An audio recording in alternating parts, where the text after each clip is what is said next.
This is what ordinary people in Iran are doing today, Tuesday, April 7th. They are forming human chains on bridges. They are forming human chains in front of power plants. And that's because Donald Trump also today tweeted this: a whole civilization will die tonight, never to be brought back again. I don't want that to happen, but it probably will. So if you were wondering the real reason that Trump took us into his war with Iran, I guess liberating the people of Iran was not it. All this was predictable. When this country voted for this guy a second time, we knew it would be bad, and each day reveals just how bad. So just in the last couple of days, this old man who has the wrong mix of narcissism and dementia and the nuclear codes, doing stuff like this in the presence of the Easter Bunny. And I don't think it gets much more hostile than Iran. They're capable fighters. They're very tough people. And there are others like that. You don't mind when the enemy is weak, but that enemy is strong. Not so strong like they were about a month ago, I can tell you. In fact, right now, they're not too strong at all, in my opinion, but we're soon going to find out, aren't we? I bet that bunny has stories to tell. Or this, rambling to little kids there at the White House for an Easter egg roll about Joe Biden's auto pen. Joe Biden, he didn't sign. He was incapable of signing, he said. So they'd follow him around with this big machine. You know what it was called? An auto pen. He'd take the paper, hand it to his guys, sign it with an auto pen, give it back. Not too good, right? Better to sign. They all look confused. And then his truly heartwarming Easter Sunday message: Tuesday will be Power Plant Day and Bridge Day all wrapped up in one, where he essentially threatens war crimes against Iran. There will be nothing like it. Open the effing straight, you crazy bastards, or you'll be living in hell. As the New York Times reminds us here, under the Geneva Conventions, striking power plants and bridges that are used primarily by civilians is off limits.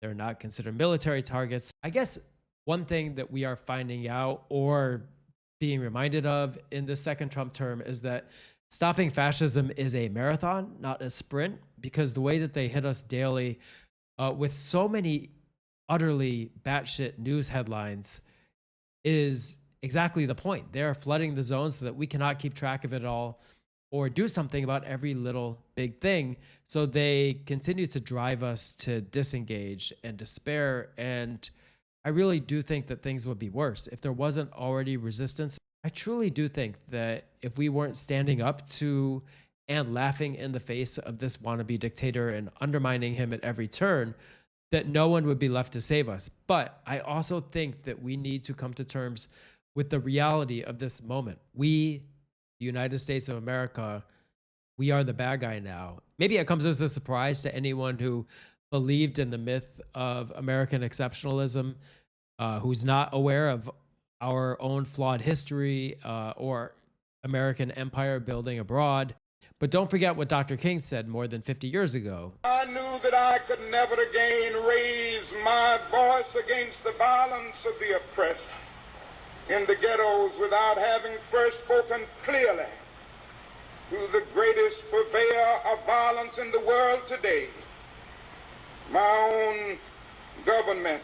I mean, we were never all good, but over generations, a lot of Americans have tried to make us better. And here we are today, being led down the garden path toward our own and potentially the world's destruction. And too many of us are just going about our business, maybe complaining about higher gas prices and the effect on the economy. This is one of the most dangerous moments of our lifetime, maybe one of the most dangerous moments in the history of the world. Are we going to be surprised when Trump launches the very attack that he threatened a couple days ago and again this morning to end a civilization? These things can happen really fast. And that civilization is Iranians. That civilization is also Americans. That civilization is us. So I have a small audience, but I know that some of the people in my audience live in other countries. But right now I am talking to Americans.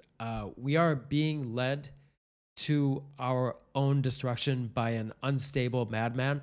And even though our country's role in the world was never pristine, we have probably never seen this combination of raw military power and ill intent by the commander-in-chief. So in his threat against Iran today, Trump set yet another deadline, this one of 8 p.m. Eastern time.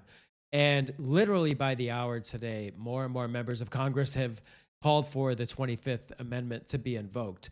But we're also hearing from some of my admittedly very least favorite people on the right side of the political spectrum and in MAGA, who are also calling for the 25th Amendment. Destroy civilian infrastructure in another country, which is to say to commit a war crime, a moral crime against the people of the country.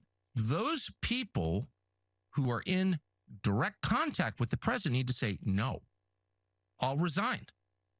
I'll do whatever I can do legally to stop this because this is insane. And if given the order, I'm not carrying it out. Here's Marjorie Taylor Greene, 25th Amendment. Not a single bomb has dropped on America. We cannot kill an entire civilization. This is evil and madness. Candace Owens said the 25th Amendment needs to be invoked. He's a genocidal lunatic. Our Congress and military need to intervene. Alex Jones, President Trump has openly announced a plan to conduct the exact definition of genocide against the Iranian people. The madness must stop now. And a more middle-of-the-road conservative, David French, calling out the completely deranged rhetoric. If you heard this kind of ranting from a family member who possessed no power at all, you would be worried about them. From the president, it's horrifying. It's obvious 25th Amendment territory. But people are so desensitized that they cannot see it. Maybe it's some small reassurance that this is not the first deadline that Trump has set and missed in his war with Iran. This is the Wall Street Journal that lays out a chart. This is Trump's changing ultimatum. Back on March 21st, Trump gave around 48 hours to reopen the strait. March 23rd, citing productive talks, he delayed the strikes for 5 days. March 26th, he provided a new ultimatum for April 6th at 8 p.m. Eastern. Then Trump reminds Iran 48 hours before all hell will rain down on them. And then April 5th, the next day, Trump updates the deadline. Tuesday will be power plant day, bridge day. And now we are at April 7th. So maybe this is all just rhetoric and he will miss his so-called deadline again. And we'll all be wrong about this. But how can we not take him seriously? Over the years, when I've heard the unhinged, absurd words of dictators in other countries like North Korea, I've always felt bad for the people I assume are just regular people suffering through their alternate reality in that country. And for the most part, they weren't mad like their madman leader. They gave their collective power to the madman. And here in the United States, here we are. I think this is what it feels like. This is the dizzyingly absurd reality that many of us never wanted, but now have to take yet another stand against. Remember that in just the past couple days, Trump disappeared from public view, and there have been more rumors about his failing health. Maybe he knows that Father Time is not on his side and that it's going to strike his cankles before long. And remember that in the last couple of days, Pete Hegseth has fired a bunch of top generals. Whether it's his health or something else, Trump is acting like he wants to go out in a blaze of glory. We cannot let him take us with him. We cannot let him take humanity with him. We, America, tragically put him in power, and we, the American people, need to urgently, peacefully, nonviolently stop him from using that power to destroy Iran and the world, potentially. So far, Congress and Trump's cabinet and the courts have not stopped him. Could impeach him. They could remove him from office with the 25th Amendment. It is in their power to do so. But once again, it is up to the rest of us to demand that all these people who are closer to the center of power to do something. Again, this is what the people of Iran are doing today, right now, in the face of their own brutal regime and in the face of ours. And this is what the American people need to be doing too before it is too late.